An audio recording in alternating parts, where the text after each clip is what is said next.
Ayer fue un día de muchas definiciones, por lo menos discursos, digamos, de parte del gobierno en materia económica. Te debes haber estado de un lado para el otro porque te bombardeaban de todos lados definiciones económicas. Pero bueno, si te parece, arranquemos con lo que dijo el presidente Javier Milei en el CICIP.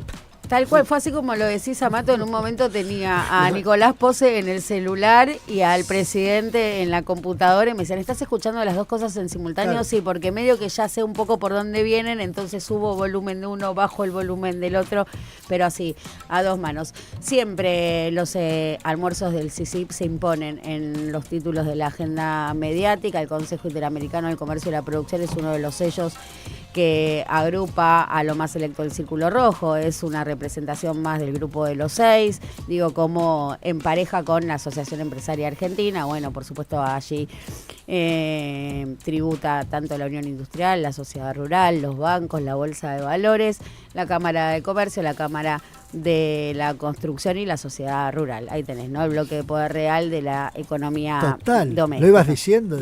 ¡Wow! ¿Querés poder? Ahí tenés. Y justamente es a ellos a quien les habla Javier Milei, que antes de adentrarnos en el discurso voy a contar algunos datitos de color. Sí. Le tienen preparado un VIP siempre en los almuerzos del CICIP. Él fue la última vez previo al balotaje, fue a mediados de noviembre del año pasado, que fue donde dijo que iba a terminar con la obra pública. Allí es donde él anticipa, dice que la obra pública es todo corrupción, que justamente se lleva de esa foto, se lleva la cara de orto de Gustavo Weiss, el presidente de Comarco, de la Cámara Argentina de la Construcción. Bueno, se dio todas esas situaciones, ese fue el título que se impuso de su último almuerzo allí. Cuando estaba ingresando al VIP, él pide que la única persona que esté en el VIP para recibirlo es Eduardo Urnequian. Tienen ahí un encuentro. Y curiosamente, después de que termine el discurso, que ahora nos vamos a meter, cuando sale, Urnequian da esta declaración que por supuesto está presente en todos los diarios. Javier Milei en Yao Yao le pidió a los empresarios que se pongan las bolas y que inviertan. Decir al presidente que se ponga las bolas y dirija el país.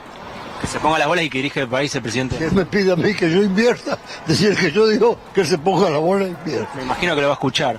Pero no checar con mi pobre.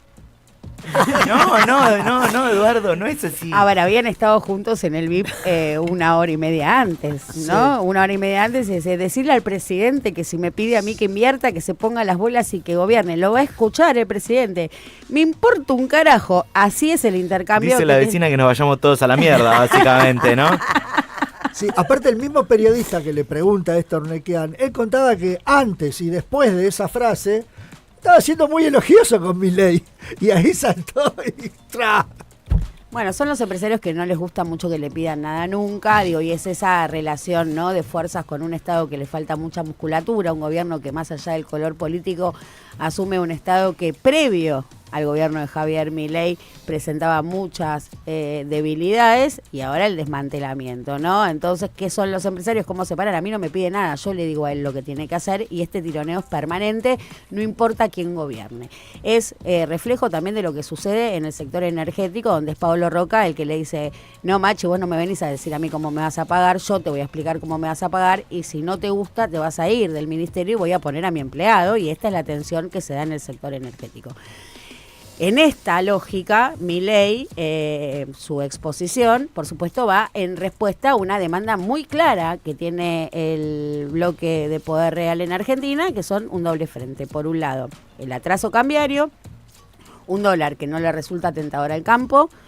De hecho, digo, va cayendo la liquidación de dólares día a día. Yo contaba que toda la semana pasada el Banco Central había comprado un promedio de 250 millones, empezó la semana con 150 y ayer compró apenas 100. Entonces, con lo cual vemos que no hay un ritmo acelerado de liquidación, con lo cual inferimos que este dólar no le resulta para nada apetecible al sector exportador. O sea, atraso cambiario es devalúen. Atraso cambiario es tenés el dólar barato. El dólar está barato, sí, por supuesto que el subtexto es un pedido de devaluación. Por un lado, y por el otro lado, por supuesto, el cepo, ¿no? El cepo que, si hay algo que les rompe infinitamente las pelotas, es no poder acceder o dolarizar excedentes, ni sacar la plata, ni girar dividendos, ni pagar las importaciones en este marco, porque importaciones no solo es la compra de insumos al exterior, sino que habilita las maniobras de comercio exterior, como la sobrefacturación para quedarte con un margen de dólares, las apuestas financieras de compras de máquinas y capitalización y cómo son las brechas y cómo funciona. Digo, se les termina un montón de negocios con las restricciones cambiarias. Bueno, sale Javier Milei a dar esta exposición. Previo había estado Broda. Broda es como el papa para este grupo, es la voz más autorizada, y Broda da un discurso diciendo, che, el dólar está atrasado. Si bien lo venía diciendo, lo dijo Cavallo, lo dijo Marina del Pojeto, se lo dijo La Espina, ya lo venías contando, el coro sinfónico Martín Redrado. Bueno, Broda todavía no lo había dicho públicamente, y realmente para Broda, si bien quizás para nosotros, los comunes, Broda no es en ese lugar su voz está muy por encima quizás que de los que veníamos. Para el propio Milei es para una el propio palabra Milei, autorizada. exactamente, para el propio Milei. Entonces, la traducción de muchos fue le contestó a Broda. Yo me animaría a decir que no le contestó solo a Broda, que le estaba hablando a ese auditorio.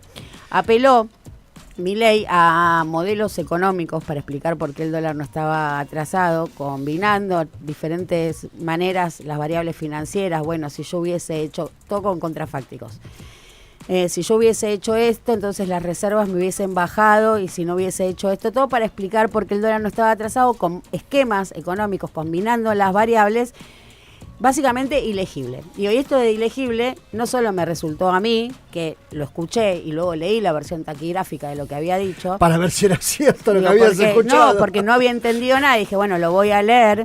Voy a decir también, digo, que estoy cursando 2 diplomaturas de economía, digo, que como que vengo con un recorrido, no es que son términos que me resultan completamente ajenos, digo, como a una cocinera no entiende una receta y es cocinera. Claro. Lo leí varias veces, voy a decir que puse en la lupita digamos, y digamos lo dijo 74 veces, No. 74 veces la palabra digamos, sí. Y consulté con los empresarios presentes, con algunos de los empresarios presentes, che, ¿me podés explicar? Porque yo realmente no entendí lo que dijo Milei, yo tampoco. Ok. Yo tampoco entendí por qué es que el dólar no está atrasado. Y tal fue así el nivel de confusión o de ilegibilidad del planteo, que tuvo que ir Toto Caputo a la noche a La Nación Más. No fue, lo recibió a Pablo Rossi.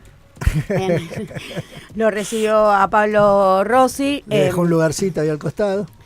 Para justamente anclar, amplificar, aclarar, echar luz sobre los conceptos de Javier Milei. Sí. Y de hecho hay que decir que en términos de explicaciones económicas fue mucho más claro el ministro con Pablo Rossi explicando por qué contenían el tipo de cambio, ¿no? Básicamente no definir si está atrasado o a valor, como es lo que intentaba decir Javier Milei, sino decir, bueno, esta es nuestra política cambiaria. Nuestra política cambiaria es un dólar, básicamente para traducirlo, por supuesto que no lo dijo así, pero es un dólar barato, es el dólar barato de la convertibilidad, es el dólar barato que permite que la gente viaje, es el dólar barato que permite el crédito asociado, dólar barato con una activación de la economía. Pero más allá de las explicaciones respecto al cepo, que también dijo que estaban avanzando para ir levantando gradualmente las barreras cambiarias, lo más interesante, que se vincula con el nivel de actividad, es un pasaje fuera del libreto, porque no se refiere allí ni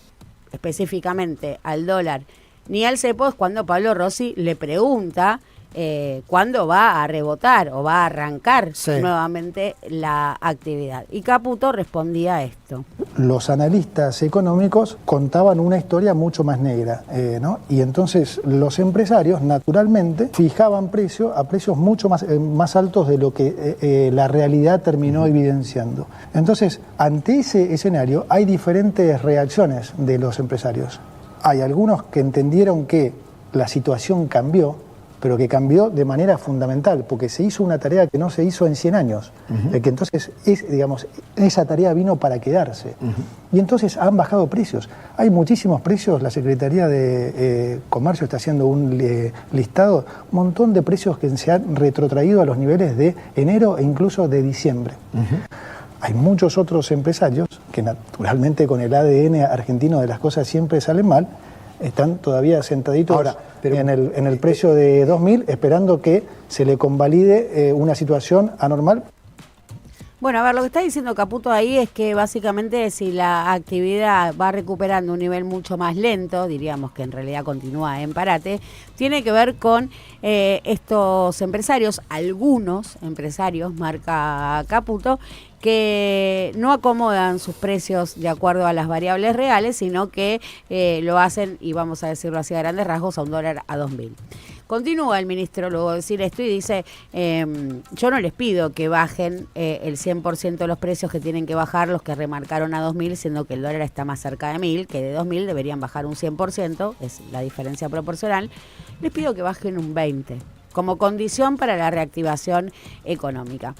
Y acá decir dos cosas. Primero, vincular, ¿no?, un nivel de actividad de acuerdo al comportamiento de los precios y no de los salarios, con lo cual uno puede inferir que cuando ellos hablan de recuperación de los salarios va a tener que ver más con el amesetamiento de precios que con recomponer el poder adquisitivo. Y por el otro lado, describir el fenómeno inflacionario ya no con una explicación exclusivamente monetaria, porque si la actividad le cuesta más arrancar por estos empresarios que remarcaron a 2.000 cuando deberían haber remarcado a 1.000, significa que se incorporan nuevos elementos. Digo, ya no es ni el déficit fiscal ni el gasto público, sino que por lo pronto hay ya acá un componente especulativo que está reconociendo el propio ministro de Economía, ¿no? Después podríamos hablar de la inflación inercial, indexada, con lo cual, digo, da cuenta esto de que con el ancla fiscal no les va a alcanzar para romper ese límite